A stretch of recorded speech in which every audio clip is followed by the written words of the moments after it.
Degree sir, మళ్ళీ తర్వాత BA చేసినా సార్. డిగ్రీ తర్వాత కానిస్టేబుల్ చేసిన సార్. అవును సార్. సార్ 7.5 years చేసినా సార్. 16 notification sir. మా చంద్రబాబు గారు నోటిఫికేషన్ ఇచ్చారు. రామ్మా నువ్వు, నీకు ఎప్పుడు జాబ్ వచ్చిందమ్మా? 18 DSC సార్, 2018 DSC. అప్పుడు ఎవరు ఇచ్చింది? సార్ ఇచ్చింది. సార్ అంటే సీఎం సార్. చంద్రబాబు సార్. మధ్యలో డిఎస్సీ ఎవరు ఉన్నాయా? ఏమీ లేదు సార్. 5 years ఒకటి కూడా లేదు సార్. 18లో కూడా మిస్ అయింది సార్. నాకు 1 మార్క్లో వస్తుందని చాలా కూడా ఆశగా ఉండింది. 5 years ఇస్తా అంటున్నాం. అసలు కూడా ఎక్కువ వచ్చింది సార్. BCA sir. వాల్మీకులమ్మా సార్ పోయింది సార్. డిఎస్సి గురించి మీ అభిప్రాయం ఏమన్నా? ఏంటమ్మా 18లో సెలక్షన్ ఎవరికన్నా డబ్బులు ఇవ్వడం కానీ లేదంటే ఇన్ఫ్లుయెన్స్ కానీ మెరిట్ మీద వచ్చింది మీకు? అవును సార్, మెరిట్ మీద సార్. రిజర్వేషన్స్లో వచ్చింది. అవును సార్. ఇప్పుడు మీకు సార్ నాకు కూడా అంతే సార్. రిజర్వేషన్లోనే వచ్చింది సార్ మెరిట్లో. మీకు ఈ డిఎస్సి మిస్ అయితే సార్ ఏజ్ పర్మిట్ చేసేదా మళ్ళీ? చాలా కష్టం సార్. ఇప్పటికే లాస్ట్ నాకు ఛాన్స్ సార్. 36 సార్ నాకు.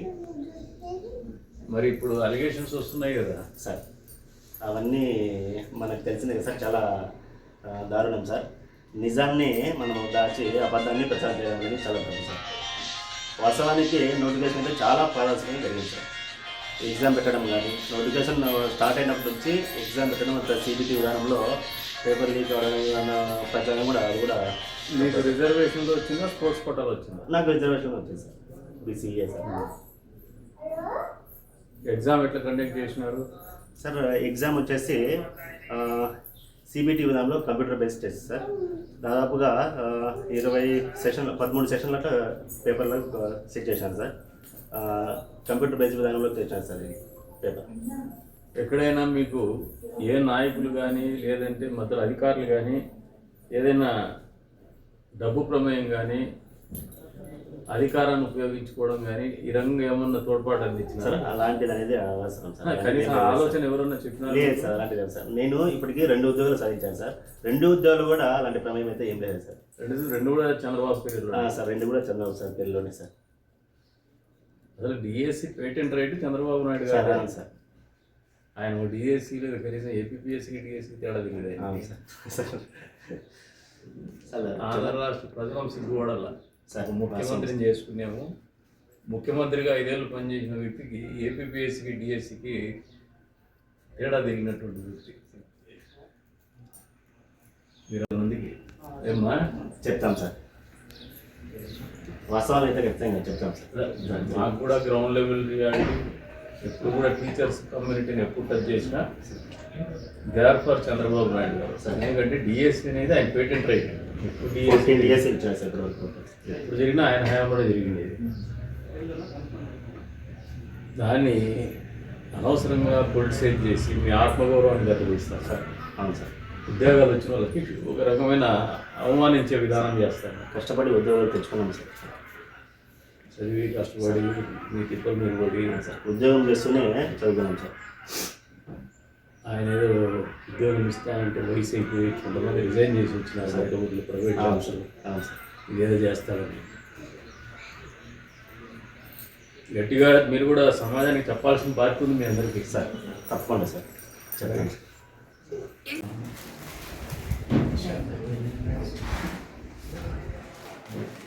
తర్వాత ఇంకా అట్లనే చదువుకొని డిఎస్సి కొట్టినాను సార్. మొన్న 2025 డిఎస్సిలో జోన్ 4లో 39th ర్యాంక్ వచ్చింది సార్.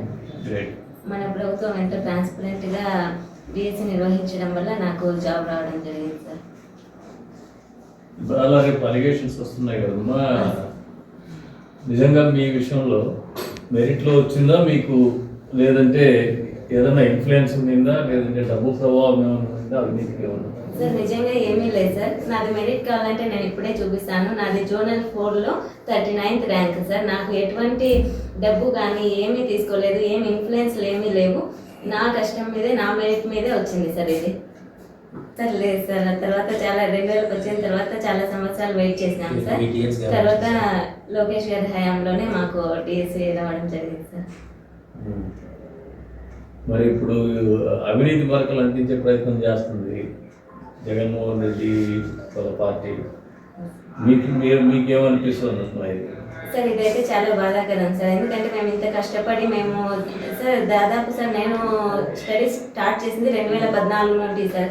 2014 నుండి 2025 వరకు నాన్ స్టాప్గా డే అండ్ నైట్ చదివి కొట్టిన జాబ్ సార్ ఇది. దీంట్లో అయితే ఇంకా అట్లాంటివి చాలా బాధ అనిపిస్తాను సార్. మరోవర్ మీ క్యాలిబర్ని టార్గెట్ చేయడమే కదా, కష్టపడి చదువుకుంటారు సార్, మెరిట్ స్టూడెంట్స్ ఉంటారు, లేదా స్పోర్ట్స్ కోటాలో వచ్చి ఉంటారు, అదర్వైజ్ 6 గంటలు వర్టికల్ రిజర్వేషన్స్ ఇంప్లిమెంట్ చేసిన దాంట్లో వచ్చి ఉంటారు. ఇవన్నీ మరి ఇప్పుడు వాళ్ళు మాట్లాడేది మీకు బాధ కోపం అనిపించకుండా అనిపిస్తాను సార్, చాలా బాధ అనిపిస్తా ఉంది సార్. చెప్పాలమ్మా, మీరు కూడా సొసైటీని ఎడ్యుకేట్ చేయాలా. తప్పకుండా సార్. బిఎస్సికి ఏపీపీఎస్సికి తేడా లేని వ్యక్తి ముఖ్యమంత్రి కూడా 5 సంవత్సరాలు రాష్ట్రానికి దౌర్భాగ్యం పరంగా పెట్టి, మన రాష్ట్ర భవిష్యత్తు పరంగా పెట్టి, తెలుగు జాతి భవిష్యత్తు పరంగా పెట్టి జరుగుతుంది. కాబట్టి ఇంకొంచెం అలర్ట్గా ఉండాలనే మెసేజ్ మీలాంటి చెప్పాలి. ఎందుకంటే ఈరోజు మిమ్మల్ని టార్గెట్ చేసి మాట్లాడుతున్నారు. మరి మిమ్మల్ని టార్గెట్ చేసి మాట్లాడేటప్పుడు చదువుకున్నటువంటి వ్యక్తులు మౌనంగా ఉండడం కూడా నేరమే. డిఎస్సి మీద నిందలు మోపుతూ ప్రతిపక్ష పార్టీగా చెప్పుకునేటువంటి గొడ్డల పార్టీ అధినేత కావచ్చు, వారి నాయకులు కావచ్చు, ఈ రోజున మా వంతు బాధ్యతగా డిఎస్సిలో నియామక పత్రాలు అందుకొని విధులు నిర్వహిస్తున్నటువంటి ఉపాధ్యాయుల దగ్గరికి పోయినాం. వాళ్ళు చెప్పేటువంటి మాటలు మీరు విన్నారు ఇందాక. దౌర్భాగ్యమైనటువంటి విషయం ఏమంటే, నిర్మాణాత్మకంగా రాజకీయాల్లో ఆలోచన చేయాల్సినటువంటి, పని చేయాల్సినటువంటి రాజకీయ పార్టీలకు సంబంధించినటువంటి వ్యక్తులు అసలు రాజకీయ పార్టీని ఏదో అధికారం కోసమే పెట్టుకున్నట్టు. మీరు ఒకసారి ఆ పార్టీ గొడ్డల పార్టీ యొక్క ప్రస్థానం చూసిన, తండ్రి చనిపోతే ముఖ్యమంత్రి పీఠం కోసం పార్టీ పెడతారు, అధికార పీఠం దక్కకపోతే మళ్ళీ ఒకసారి బాబాయిని హత్య చేసి గొడ్డల్ని తీసిపోయేసి ముఖ్యమంత్రి గారి చేతిలో పెట్టి ప్రజల్ని మభ్యపెట్టి అధికార పీఠాన్ని దక్కించుకునే పరిస్థితి లేకపోతారు.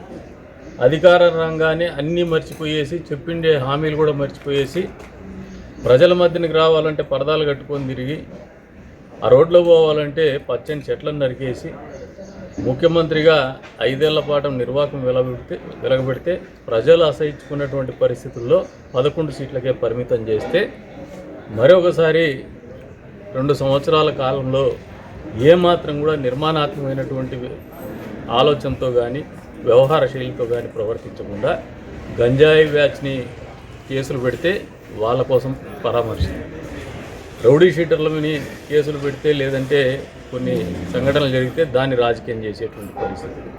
ఈ రోజున అవన్నీ వదిలిపెట్టేసి ఎక్కడో కేంద్రంలో ఒక జంజీ ఉద్యమం వస్తుందని చెప్పేసి ఆలోచన చేస్తే దాన్ని అడ్వాంటేజ్గా తీసుకోవాలని, కన్వర్ట్ చేసుకోవాలని ఒక కుట్ర పన్ని పారదర్శకంగా అన్ని రకాలైనటువంటి నియమ నిబంధనలు పాటిస్తూ డిఎస్సి నిర్వహించినటువంటి పరిస్థితులు 16,070 మందికి ఉద్యోగాలు ఇచ్చినటువంటి పరిస్థితి. ఆ నియామక పత్రాలు కూడా వాళ్ళ కుటుంబ సభ్యుల్ని ఒక గొడుగు కిందికి తీసుకొచ్చి ఒక షామియానా కిందే ఒక వేదికను ఏర్పాటు చేసి మరీ అందజేసి వాళ్ళ కుటుంబ సభ్యులందరూ కూడా సంతోషపడేటువంటి పరిస్థితులు అందజేస్తే పారదర్శకంగా 1 సంవత్సరం తర్వాత దాన్ని ఒక కుట్ర చేసేటువంటి కార్యక్రమం చేస్తాం. రాష్ట్ర ప్రజలు కూడా ఆలోచన చేసుకోవాలి. ఈయన ఎన్ని చేసినా కూడా ప్రకృతి ఒకటి ఉంటుంది, భగవంతుడు ఒకటి ఉంటారు, సహజ న్యాయం ఒకటి ఉంటుంది. అది ఎప్పటికప్పుడు వాళ్ళ డొల్లతనం బయటపెట్టేటువంటి పరిస్థితులు ఉంటాయి. అందులో భాగంగానే మన ప్రెస్ మీట్ పెట్టి మరి ఈ రాష్ట్రానికి ముఖ్యమంత్రిగా చేసినటువంటి వ్యక్తి ఏపీపీఎస్సికి డిఎస్సి 2 ఒకటి అని చెప్పే పరిస్థితిలోకి పోతాడు. అంటే ఆయన ఏ కుట్ర కోణం అయితే ఆలోచన చేసి ఈ రాష్ట్ర ప్రభుత్వాన్ని ఇరుకుని పెట్టాలో, లేదంటే ఇబ్బంది పెట్టాలో, అవినీతి మరకలు అంటించాలనే ప్రయత్నం చేస్తాడో, ఆ ప్రయత్నంలో భాగంగానే ఆయనకే తెలియకుండా ఆయన డొల్లతనాన్ని ఆయనే ప్రజల ముందుకు తీసుకొచ్చినటువంటి పరిస్థితి. ఈ రోజున ఉపాధ్యాయ వృత్తిలోకి అడుగుపెట్టినటువంటి వీళ్ళే కాదు, సామాన్య ప్రజానికం కూడా, చదువుకున్నటువంటి పిల్లలు కూడా ఏ జన్జీన్ అని చెప్పేసి మీరు అడ్డం పెట్టుకొని గంజి ఉద్యమాలు చేసినారు, గంజి బట్టలతో గంజి పేరు మీద నిరాహార దీక్షలు అన్నారు, కానీ మీరు చేసింది గంజి నిరాహార దీక్షలు. మీరు చేసినటువంటి నిరాహార దీక్షల ఫలితం ఏమైందంటే ఈ రోజున మీకున్నటువంటి విషయ పరిజ్ఞానాన్ని మీరే బయటపెట్టుకున్నారు. అంటే డిఎస్సి మీద మీకు ఎంత చిత్తశుద్ధి ఉండింది? 5 సంవత్సరాల పాటు డిఎస్సి ఊసే ఎత్తలా, మీరు జాబ్ క్యాలెండర్ ఊసే ఎత్తలా చెప్పినటువంటిది మీరు మోసం చేసి ఈ రోజున మీరు చేసినటువంటి మోసాలకు ఫుల్ స్టాప్ పెడుతూ ఈ ప్రభుత్వం రాగానే మెగా డిఎస్ మీద మొదటి సంతకం పెట్టి దాన్ని అమలు చేసినటువంటి పరిస్థితుల్లో దానికి వ్యతిరేకంగా దాదాపు 100ల సంఖ్యలో కేసులు వేసి దాన్ని ఆపాలనే ప్రయత్నం చేసి అది అన్నింటినీ అధిగమించిన తర్వాత వాళ్ళకు ఉద్యోగాలు ఇస్తే కష్టం చేసి మీ మాటలు నమ్మి జాబ్ క్యాలెండర్ అని చెప్పేటప్పుడు మీ మాటలు నమ్మి ఉద్యోగాలకు కొద్దిమంది రిజైన్ చేసినారు.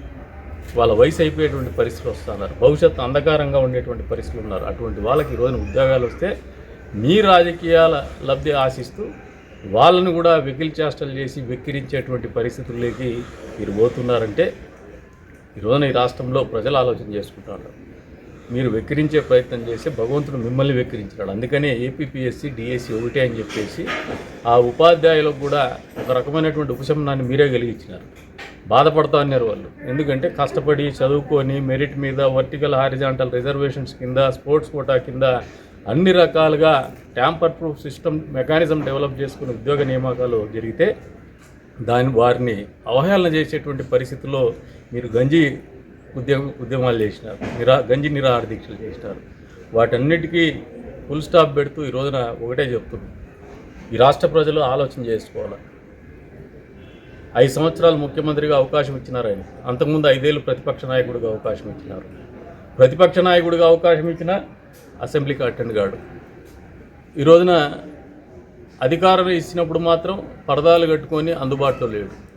మళ్ళీ ఒకసారి అధికారాన్ని కోల్పోతే కేవలం రౌడీ షీటర్లకు గంజాయి బ్యాచ్ల పరామర్శల పేరు మీదనే చేస్తాడు. నిర్మాణాత్మకంగా ఏంది చేసినటువంటి పరిస్థితులు లేవు. ఈ రోజున రాష్ట్ర ప్రజలు సిగ్గుపడాల్సినటువంటి అవసరం, ఎందుకంటే ఇటువంటి వ్యక్తినే ముఖ్యమంత్రిని చేసుకోండి. ఇంత కనీస విషయ పరిజ్ఞానం లేనటువంటి ఏపీపీఎస్సీకి డిఎస్సికి తేడా తెలియనటువంటి వ్యక్తినే మేము అవకాశాన్ని ఇచ్చి అధికారాన్ని ఇచ్చి మమ్మల్ని పరిపాలించమనే అవకాశాన్ని ఇచ్చినటువంటిది పరిస్థితుల్ని తలుచుకుంటే అందరూ కూడా సిగ్గుపడతారు. కాబట్టి ఇప్పటికైనా బుద్ధి తెచ్చుకోమంటాను. వాళ్ళు చెప్తున్నటువంటి మాటలన్నీ వాళ్ళ ఆత్మ పరిశీలన చేసుకోండి. ఇటువంటి మాటలకు మీరు ఇంకా మాట్లాడుతూ పోతే మీరు మరింత అవమానానికి గురవుతారు. వచ్చే రోజుల్లో మిమ్మల్ని ఈ సమాజం క్షమించదని చెప్పేసి తెలియజేస్తాం.